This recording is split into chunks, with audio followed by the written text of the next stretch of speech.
વર્ષ 2026 ભગવાન વિષ્ણુની કૃપા મેળવવાનો એક એવો સુવર્ણ અવસર આવી રહ્યો છે જે આપણને આધ્યાત્મિક રીતે સમૃદ્ધ કરી દેશે। જી હા, હું વાત કરી રહી છું પવિત્ર પુરુષોત્તમ માસની, જે દર લગભગ 3 વર્ષે આવે છે અને જેમાં કરેલા પુણ્યનું પણ અનેક ગણું મળે છે। આ મહિનો છે જેનું સ્વામિત્વ ખુદ ભગવાન શ્રી હરિ વિષ્ણુએ સ્વીકાર્યું છે। આ વિડીયોમાં આપણે જાણીશું કે આ પવિત્ર મહિનો ક્યારે શરૂ થાય છે, તેનું શું મહત્વ છે અને ઘરે બેઠા એકદમ સરળ પૂજા વિધિથી તમે ભગવાન વિષ્ણુની અસીમ કૃપા કેવી રીતે મેળવી શકો છો। તો ચાલો આ પવિત્ર યાત્રામાં મારી સાથે જોડાઈ જાઓ। વૈદિક પંચાંગ અનુસાર વર્ષ 2026 પુરુષોત્તમ માસ, જેને અધિક માસ પણ કહેવામાં આવે છે, તેની શરૂઆત 17 મે 2026 રવિવારથી થશે અને તે 15 જૂન 2026 સોમવારના રોજ પૂર્ણ થશે। આ આખો મહિનો ભગવાન વિષ્ણુની ભક્તિ, જપ, તપ અને દાન માટે સર્વશ્રેષ્ઠ માનવામાં આવે છે। હવે તમારા મનમાં સવાલ થયો જ હશે કે આ માસને પુરુષોત્તમ માસ કેમ કહે છે અને તેને આટલું બધું મહત્વ શા માટે આપે છે। ચાલો તેની પાછળની વૈજ્ઞાનિક અને પૌરાણિક કથાને સરળ રીતે સમજીએ। પહેલા સમજીએ કે અધિક માસ આવે જ શા માટે છે। આપણે હિન્દુ પંચાંગ ચંદ્ર વર્ષ પર આધારિત છે, જે લગભગ 354 દિવસનું હોય છે, જ્યારે અંગ્રેજી કેલેન્ડર જે સૂર્ય વર્ષ પર આધારિત છે તે 365 દિવસનું હોય છે। આ બંને વચ્ચે દર વર્ષે લગભગ 11 દિવસનો તફાવત રહી જાય છે। આ તફાવતને સરભર કરવા માટે આપણા ઋષિ મુનિએ દર લગભગ 32-33 મહિને એક વધારાનો મહિનો ઉમેરવાની અદ્ભુત વ્યથા કરી છે, જેને અધિક માસ કહેવામાં આવે છે। પણ આ તો થઈ ગણતરીની વાત। હવે તેની પાછળની પૌરાણિક કથા સાંભળીએ, જે ખૂબ જ ભાવુક અને રસપ્રદ છે। પદ્મ પુરાણ અને સ્કંદ પુરાણ વર્ણવે છે કે જ્યારે આ વધારાના 13મા મહિનાની રચના થઈ ત્યારે તેનો કોઈ અધિપતિ દેવ ન હતા। સૂર્યદેવ તો 12 મહિના માટે 12 રાશિઓ બદલી છે, પણ આ મહિનામાં કોઈ સૂર્ય સંક્રાંતિ ન હોવાથી બધા દેવતાએ તેના સ્વામી બદલવાનો ઇનકાર કરી દીધો। આ કારણે આ માસ મલમાસ એટલે કે મળ જેવો અશુભ અને તિરસ્ક ગણાવા લાગ્યો। આ તિરસ્કાર અને પોતાની દુર્દશાથી મલમાસનું હૃદય રડી ઉઠ્યું। તે ખૂબ જ વિલાપ કરતો સીધો વૈકુંઠ ભગવાન વિષ્ણુના શરણમાં પહોંચ્યો અને પોતાની વ્યથા તેની સામે ઠાલવી। તેણે આંસુ સાથે કહ્યું, હે પ્રભુ, મારો શું વાંક?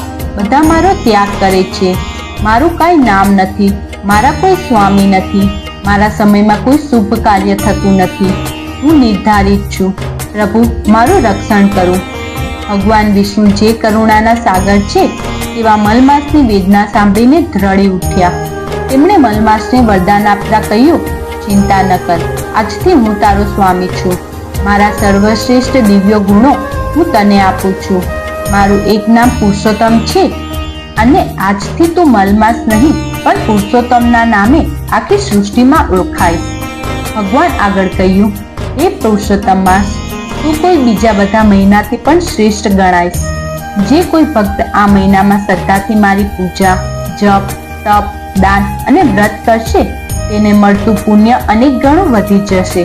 અંતે તે મારા ધામ વૈકુંઠને પ્રાપ્ત કરશે। બસ ત્યારથી જ આ અધિક માસને પુરુષોત્તમ માસ તરીકે ઓળખાયો અને ભક્તિ માટેનો સૌથી પવિત્ર અને ફળદાયી મહિનો બની ગયો।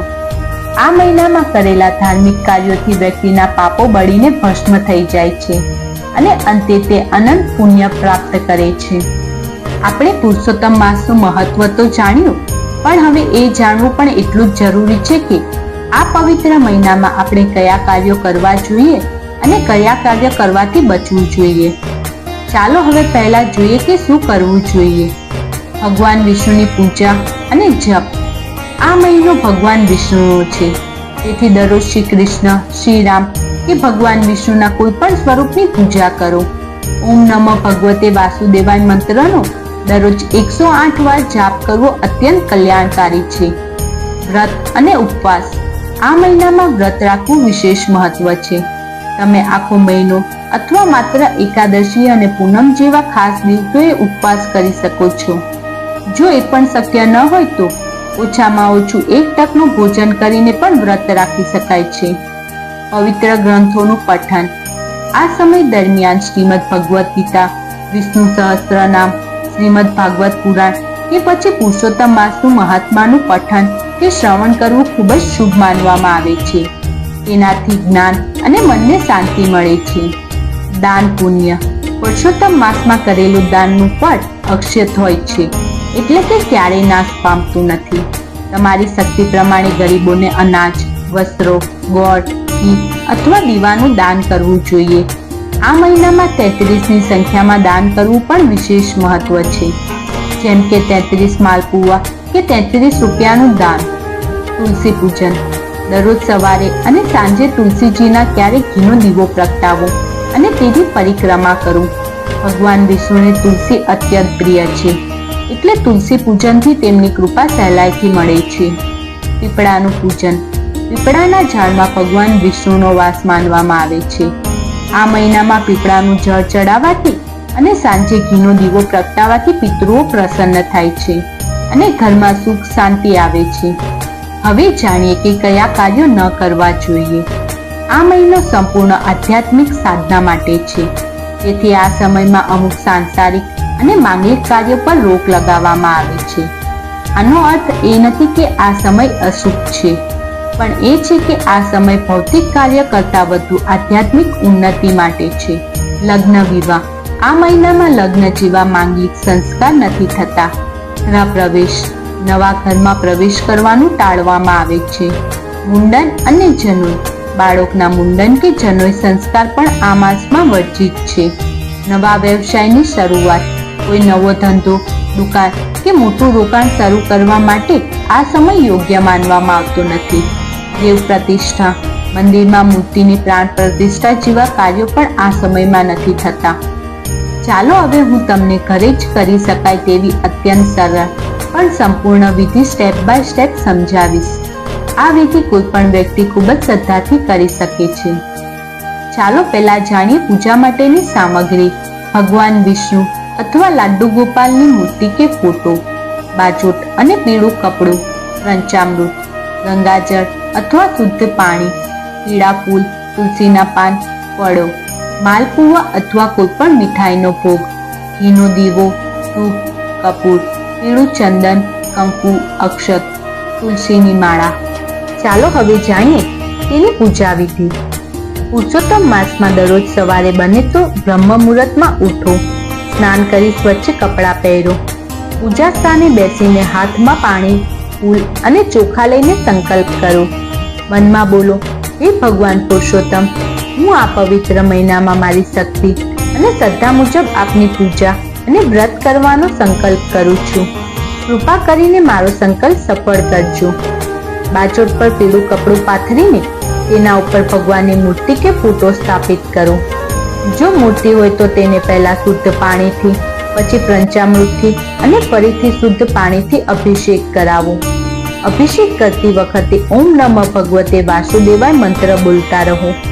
ભગવાનને સ્વચ્છ કપડાથી લૂછીને પીળા વસ્ત્રો પહેરાવો. પછી પીળા ચંદન, કંકુ અને ચોખાથી તિલક કરો. ભગવાનને પીળા ફૂલો અને માળા અર્પણ કરો. યાદ રાખજો, ભગવાન વિષ્ણુની પૂજા તુલસી પાન વગર અધૂરી છે, એટલે ઓમ વિષ્ણુવે નમઃ બોલીને તુલસી દળ અવશ્ય ચડાવો. હવે ભગવાનની સામે ઘીનો દીવો અને સુગંધિત ધૂપ કરો. ત્યાર પછી ફળ અને માલપુઆ કે જે પણ પ્રસાદ બનાવ્યો હોય તે અર્પણ કરો. ભોગ લગાવતી વખતે તેમાં તુલસી પાન જરૂરથી મૂકવું. હવે તુલસીની માળાથી ઓમ નમઃ ભગવતે વાસુદેવાય મંત્રની ઓછામાં ઓછી 1 માળા એટલે કે 108 વાર કરો. જો સમય હોય તો વિષ્ણુ સહસ્ત્ર નામનો પાઠ અવશ્ય કરો. અંતમાં કપૂર અને ઘીના દીવાથી ભગવાન વિષ્ણુની આરતી ઓમ જય જગદીશ હરે ગાયને ઉતારો. આરતી પછી પુષ્પાંજલિ અર્પણ કરી પૂજામાં જાણતા અજાણતા થયેલી ભૂલોની માફી માંગો. પૂરી પૂજા થયા બાદ પ્રસાદ પરિવારના સભ્યોમાં વહેંચી દો. આ સરળ વિધિ તમે દરરોજ કરી શકો છો. જો દરરોજ શક્ય ન હોય તો એકાદશી અને પૂનમના દિવસે ખાસ કરવી. પુરુષોત્તમ માસના મહત્વ સમજાવતી એક ખૂબ જ પ્રેરક કથા છે રાજા ધ્રઢધન્વા અને તેમની રાણીની. પ્રાચીન કાળમાં ધ્રધન્વા નામે એક ધર્મરાજ રાજા હતા. તે ખૂબ જ પુણ્યશાળી હતા, પણ તેમને સંતાન સુખ ન હતું. તેમને અનેક યજ્ઞ, દાન અને તપ કર્યા, છતાં તેમનો ખોળો સૂનો જ રહ્યો. એકવાર તેમના રાજ્યમાં દેવશ્રી નારદ પધાર્યા. રાજાએ તેમનું ખૂબ જ સ્વાગત કર્યું અને પોતાને સંતાનહીનની વેદના તેમની સમક્ષ રજૂ કરી. નારદ મુનિએ ધ્યાન ધરીને કહ્યું, હે રાજન, તમારા પૂર્વજોમાં એક પાપને કારણે તમને આ જન્મમાં સંતાન સુખ મળ્યું નથી. રાજાએ ગભરાઈને તેનો ઉપાય પૂછ્યો. ત્યારે નારદે કહ્યું, ચિંતા ન કરો, હવે પવિત્ર પુરુષોત્તમ માસ આવી રહ્યો છે. જો તમે અને તમારી રાણી શ્રદ્ધાપૂર્વક આ માસનું વ્રત કરો, ભગવાન વિષ્ણુની પૂજા કરો અને બ્રાહ્મણોને દાન દક્ષિણા આપો, તો ભગવાન પુરુષોત્તમની કૃપાથી તમારી મનોકામના જરૂર પૂરી થશે. રાણી અને રાજાએ નારદના કહેવા મુજબ પુરુષોત્તમ માસ આવતા જ કઠોર વ્રત શરૂ કર્યું.